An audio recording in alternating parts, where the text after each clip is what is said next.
Welcome to Brad Allen Drums. Today we're going to be talking about how to increase your single stroke roll speed. If you feel like you've ever run into a brick wall when it comes to speed, what I'm going to show you today will help you to break through that brick wall. For those of you who are new to this channel, I'm Brad Allen. I'm a former U.S. Army drummer, now based out of Kansas City. I'm also a private drum teacher who has helped many hundreds of students to develop great stick control, including my student Matthew Lam, who won a fastest hands drumming competition 2 years in a row. The concept I want to share with you today is burst exercises. Interesting story. I first came across this concept not while practicing the drums, but the guitar. I immediately realized the concept could also be applied to the drums. The basic concept is this. If you just practice playing a steady stream of notes at the same tempo, let's say 16th notes for instance, you'll develop a certain amount of speed. I think of that as an endurance exercise. It's an important and effective way to practice and develop your speed, but it does have its limitations. If you only practice endurance exercises, you'll eventually reach a brick wall when it comes to speed. But if you also start practicing short bursts of notes, you'll be able to develop your speed even more beyond that brick wall. You'll also find your single stroke roll, the endurance exercise, also gets faster. If this is making sense to you, please click the like button below.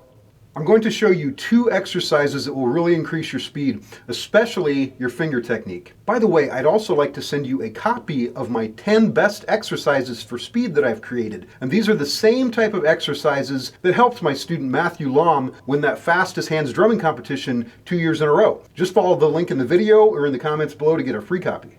All right, the first burst exercise is played like this.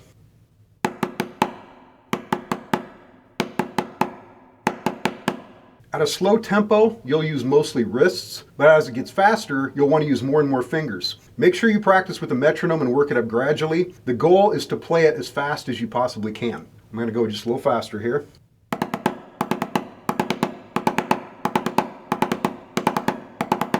little faster.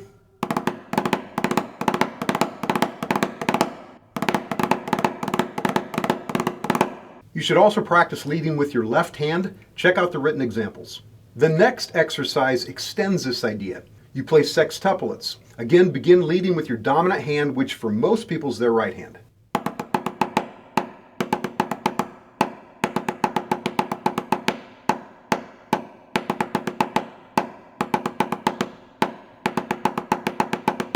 A little faster.